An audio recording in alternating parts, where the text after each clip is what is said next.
नमस्कार, मी पंजाब डकतून बी काही जणांचा हरभरा राहिलाय, गहू राहिलाय, कांदा राहिलाय.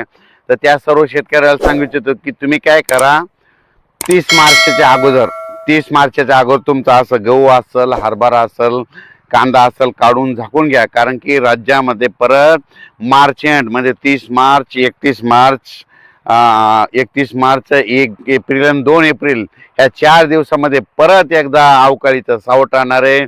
म्हणून हा अंदाज सर्व शेतकऱ्यांनी विदर्भ मराठवाड्यातल्या कोरडवाहू शेतकऱ्यांनी लक्षात घ्यायचा. मग सांगायचं झालं तर हे पाऊस मग आता जसा वारं पाऊस पडला तसंच त्याच्यामध्ये वारं राहणार आहे, पाऊस राहणार आहे, काही ठिकाणी गारपीट देखील राहणार आहे. म्हणून विदर्भ मराठवाड्यातल्या शेतकरी हा अंदाज लक्षात घ्यावा. मग सांगायचं झालं तर राज्यात मग पाऊस कसा पडणार आहे, तर राज्यात काय होणार आहे, 30 तारखेपासून 30, 31, 1 आणि 2 एप्रिलच्या दरम्यान राज्यात दररोज वेगवेगळ्या भागात पाऊस पडणार आहे. म्हणून हा अंदाज शेतकऱ्यांना लक्षात घ्यायचा. सर्वप्रथम कर्नाटकच्या शेतकऱ्याचे फोन आले की कर्नाटकमध्ये तंबाखू काढणं चालू आहेत. मग आम्ही तंबाखू काढावत का? त्या कर्नाटकच्या सर्व शेतकऱ्याला सांगितलं होतं की तुम्ही काय करा, 29 तारखेपर्यंत म्हणजे काय तंबाखू काढून झाकून घ्यायची तर घ्या. कारण की 30 तारखेच्या नंतर तुमच्या कर्नाटक, तिकोटी म्हणजे बेळगाव, कर्नाटक राज्यामध्ये चांगला पाऊस पडणार आहे. त्याच्यानंतर कर्नाटकच्या बाजूला तेलंगणा आहे. तेलंगणातल्या देखील शेतकऱ्याला सांगू इच्छितो, तुमचा हरभरा असेल, गहू असेल, साळ असेल तर तुम्ही काय करा, 29 तारखेपर्यंत तुम्ही काढून सगळ्या व्यवस्थित आपला सुरक्षा स्तरी आणून ठेवा. कारण की 30, 31 आणि 1-2 एप्रिलच्या दरम्यान तुमच्याकडं तेलंगणात बी पावसाचं वातावरण तयार होणार आहे, चांगला पाऊस पडणार आहे, गारपीट देखील होणार आहे. म्हणून ह्या अंदाज लक्षात घ्यायचा. त्याच्यानंतर मराठवाड्याकडे वळू.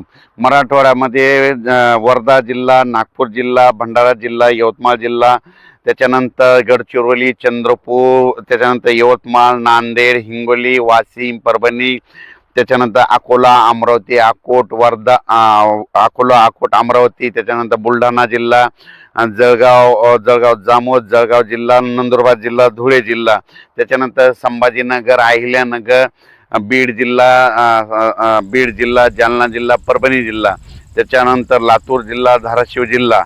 तर ह्या सर्व शेतकऱ्याला सांगू इच्छितो की तुम्ही काय करा, तुमच्या जे शेतामध्ये आता हरभरा असेल, गहू असेल, आता बऱ्याच शेतकऱ्याचे राहिलेले आहेत, तर तुम्ही काय करा, आता ह्या त्या 8 दिवसामध्ये काढून घ्या. कारण की राज्यात परत एकदा यापेक्षा जास्त पावसाचं वातावरण अवकाळीचं तयार होणार आहे. म्हणून हे अंदाज लक्षात घ्यायचा.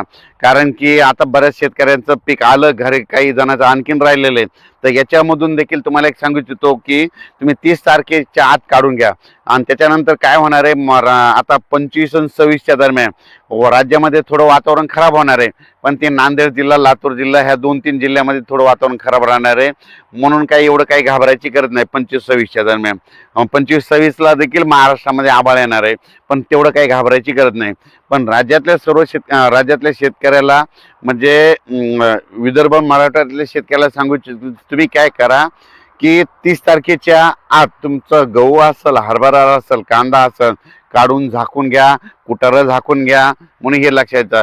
वीट उत्पादकांना देखील सांगू इच्छितो की तुम्ही काय करा, 30 तारखेच्या आत तुम्ही तुमच्या विटा झाकून ठेवा. कारण की वातावरण खूप खराब होणार आहे. म्हणून हे अंदाज लक्षात घ्यायचा. या पावसामध्ये वाऱ्याचं एक प्रमाण जास्त राहणार आहे, विजाचं एक प्रमाण जास्त राहणार आहे, गारपीट देखील होणार आहे. त्याच्यामुळे हे खास करून शेतकऱ्यांनी लक्षात घ्यायचं. आणि शेतकऱ्यांनी आपली पाळीव प्राणी झाडाखाली बांधू नका. कारण की ह्या पावसात देखील 2-4 ठिकाणी, बऱ्याच ठिकाणी लिंबाव देखील वीज पडलेल्या दिसल्या, नारळाच्या झाडावर देखील वीज पडलेल्या दिसल्या. म्हणून शेतकऱ्यांनी ही खबरदारी म्हणून आपण आपलं काळजी घ्यावी, स्वतःची काळजी घ्यावी. कारण की राज्यामध्ये आता बऱ्याच शेतकऱ्याचं आणखीन काय झालं की आणखीन जवळपास सांगायचं झालं तर आता 21 म्हणजे आणि 8, 9, 10 दिवस आहे. तर त्याच्यामुळं तुमचं सुखरूप जे आलेलं पीक आहे ते घरी येऊ शकतं. म्हणून काही काळजी करू नका, लय गडबड देखील करू नका आणि आपण आपलं पिकाची काळजी घ्या.